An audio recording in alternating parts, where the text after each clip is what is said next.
Hello class, my self Darshan sir, science expert. आज की video में हम देखने वाले हैं rate of change of velocity, जिसको बोलते हैं एक्सेलरेशन। लास्ट वीडियो तक हमने वेलोसिटी के बारे में देखा था। अब बेटा आगे देखने वाले हैं कि अगर वेलोसिटी टाइम के साथ चेंज होती है, वेलोसिटी टाइम के साथ चेंज होती है तो एक नई फिजिकल क्वांटिटी बनती है जिसका नाम है एक्सेलरेशन। ओके, तो सबसे पहले तो यहाँ uniform and non uniform motion के बारे में डिस्कशन किया हुआ है। ओके, तो यहाँ लिखा है कि during uniform motion of an object along a straight line the velocity remains constant, the velocity remains constant with time. यानी जब कोई भी ऑब्जेक्ट स्ट्रेट लाइन के ऊपर यूनिफॉर्म मोशन से ट्रैवल करता है, बेटा यूनिफॉर्म मोशन का मीनिंग क्या होता है कि इक्वल टाइम इंटरवल के अंदर इक्वल डिस्टेंस कट करना, that is called uniform motion. Okay, इसका डिस्कशन भी हमने आगे वाले वीडियो में किया हुआ है। तो जब कोई भी ऑब्जेक्ट यूनिफॉर्म मोशन में स्ट्रेट लाइन पर ट्रैवल करता है तो उसकी जो वेलोसिटी है that remain constant. Velocity constant होती है टाइम के साथ, वेलोसिटी चेंज नहीं होती है। मींस मैं आपको एग्जांपल देता हूं कि सपोज कोई ऑब्जेक्ट है, वो ट्रैवलिंग शुरू करता है तो जीरो टाइम पर उसकी वेलोसिटी तो जीरो ही होगी, बट आफ्टर सम टाइम यानी 5 मिनट के बाद उसकी वेलोसिटी 5 मीटर पर सेकेंड है। 10 मिनट के बाद भी उसकी वेलोसिटी 5 मीटर पर सेकेंड है। 15 मिनट के बाद भी उसकी वेलोसिटी 5 मीटर पर सेकेंड है। यानी टाइम चेंज हो रहा है बट टाइम के साथ ऑब्जेक्ट की वेलोसिटी चेंज नहीं होती है। ऐसा कब बनता है? जब कोई ऑब्जेक्ट यूनिफॉर्म मोशन में ट्रैवलिंग कर रहा है तब उसकी वेलोसिटी टाइम के साथ कांस्टेंट रहती है, टाइम के साथ चेंज नहीं होती है।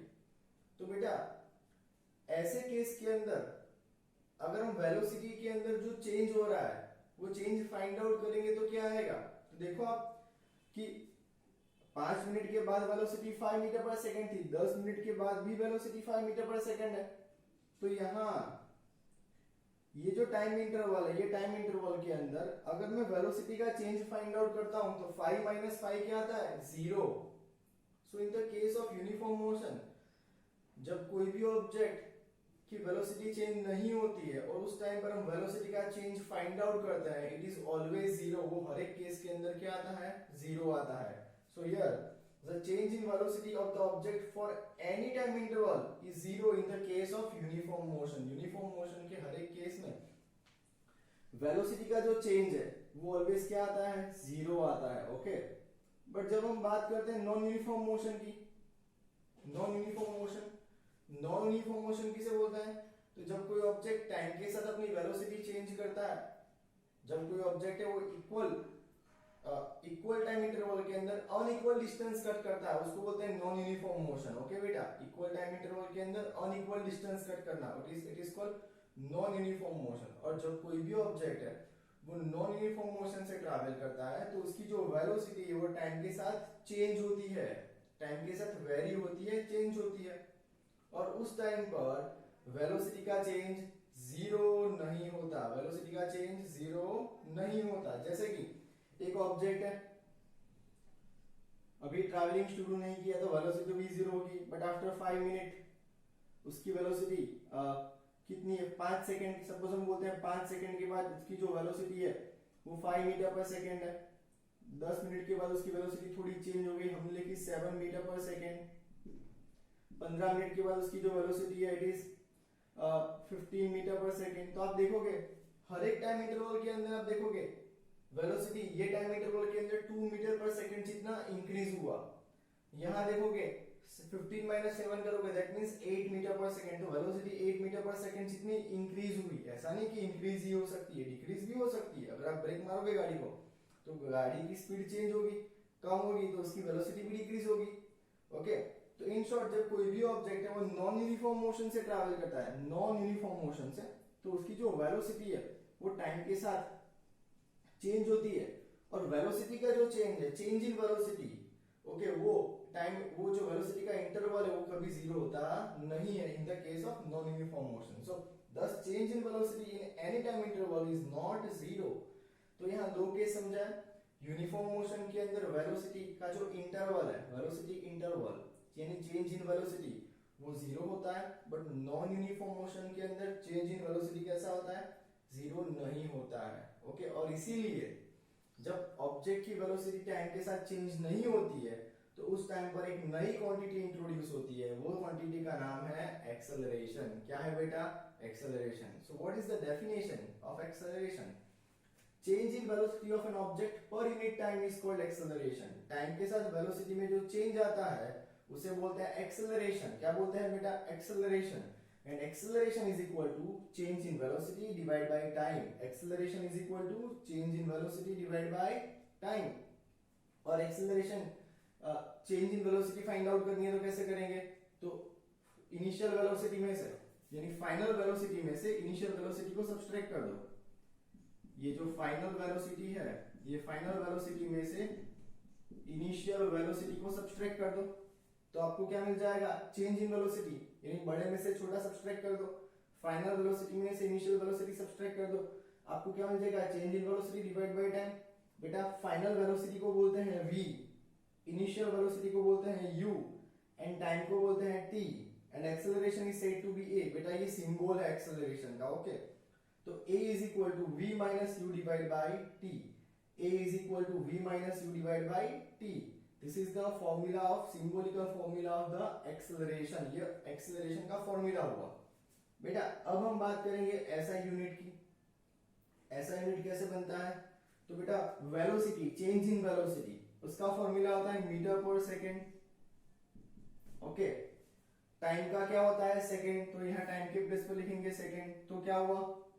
Metre upon second square. Okay, तो हो गया बेटा फॉर्मूला, यूनिट हो गया। तो this is the unit of metre per, unit of acceleration metre per second square. ये ऐसा यूनिट है।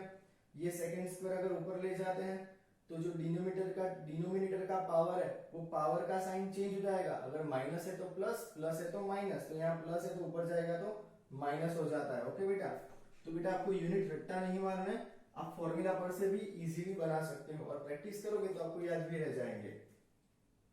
If velocity increase with time, it is called accelerated motion। अगर कोई भी ऑब्जेक्ट की वेलोसिटी टाइम के साथ इंक्रीज हो रहा है तो हम बोलेंगे कि हमारा ऑब्जेक्ट एक्सेलरेटेड मोशन परफॉर्म कर रहा है। और उस केस के अंदर यहाँ लिखा है कि acceleration is taken to be positive. और जब if it is in the direction of velocity, अगर हमारा एक्सेलरेशन वेलोसिटी की डायरेक्शन में है, अगर हमारा एक्सेलरेशन वेलोसिटी की डायरेक्शन में है तो जो एक्सेलरेशन है वो ऑलवेज पॉजिटिव लेते हैं। बट यहाँ लिखा है कि if velocity decrease with time, अगर वेलोसिटी टाइम के साथ डिक्रीज होती है तो उसको बोलेंगे रिटार्डेड मोशन। जैसे कि गाड़ी जा रही है, अचानक ब्रेक मारेंगे तो स्पीड कम होगी, स्पीड कम होगी तो वेलोसिटी भी डिक्रीज होगी टाइम के साथ। ओके, और एक टाइम पर जीरो हो जाएगी। तो जब वेलोसिटी टाइम के साथ डिक्रीज होती है तो हम बोलेंगे हमारा ऑब्जेक्ट रिटार्डेड मोशन परफॉर्म कर रहा है। और ऐसे केस के अंदर जो एक्सेलरेशन है वो नेगेटिव लिया जाता है। So acceleration is taken to be negative when opposite to the direction of velocity. जब एक्सेलरेशन वेलोसिटी की अपोजिट डायरेक्शन में होता है तो एक्सेलरेशन का साइन नेगेटिव लेना है। ओके बेटा, ये दो केस खासम खास आप पढ़ लो, याद रख लो, इसका बहुत यूज सम्स के अंदर आएगा। ओके, और यहाँ दो और डेफिनेशन है। Non uniform acceleration, uniform acceleration किसे बोलते हैं? If an object travel in straight line and it is velocity increase or decrease by equal amount in equal interval of time, कि अगर हमारा ऑब्जेक्ट स्ट्रेट लाइन में travel कर रहा है और उसकी वेलोसिटी इक्वल इंटरवल में या तो इंक्रीज हो रही है या तो इक्वल इंटरवल में डिक्रीज हो रही है, तो हम कहेंगे कि हमारा ऑब्जेक्ट यूनिफॉर्म एक्सेलरेशन से ट्रैवल कर रहा है। फिर से, if an object travel in straight line and its velocity increase or decrease by equal amount, अगर हमारे ऑब्जेक्ट की वेलोसिटी इक्वल अमाउंट में इंक्रीज या तो डिक्रीज होती है इक्वल टाइम इंटरवल के अंदर, तो हम कहेंगे कि object is travelling with uniform acceleration. जैसे कि कोई ऑब्जेक्ट है, ओके मैं आपको एग्जांपल देता हूँ, सर्टेन हाइट पर मैंने ऑब्जेक्ट रखा है, अब ये ऑब्जेक्ट है उसको हम छोड़ देते हैं तो उसको बोलेंगे फ्रीली फॉलिंग बॉडी। तो ये ऑब्जेक्ट जिसको मैंने छोड़ दिया उसको मैं बोलूंगा फ्रीली फॉलिंग बॉडी। ओके, तो ये जो फ्रीली फॉलिंग बॉडी है उसकी जो मोशन है वो कौन सी है? यूनिफॉर्म एक्सेलरेटेड मोशन, क्योंकि टाइम के साथ उसकी वेलोसिटी इक्वल अमाउंट के अंदर इंक्रीज होती है। और यहाँ लिखा है कि अगर वेलोसिटी टाइम के साथ इक्वल अमाउंट के अंदर इंक्रीज या डिक्रीज नहीं होती है तो उसको बोलते हैं नॉन यूनिफॉर्म एक्सेलरेशन। जैसे कि motion of car, okay car की जो मोशन है that is called non uniform accelerated motion. Okay, तो बेटा आज मैंने आपको एक्सेलरेशन बहुत डिटेल में समझाया है, 2 बार वीडियो देखना, ये जो फॉर्मूला है वो याद रखो, उसके यूनिट याद रखो, इसका बहुत यूज सम्स के अंदर होगा और खासम खास पॉजिटिव कब लेना है, नेगेटिव कब लेना है। ओके, तो मिलते हैं नेक्स्ट वीडियो के अंदर। Thank you.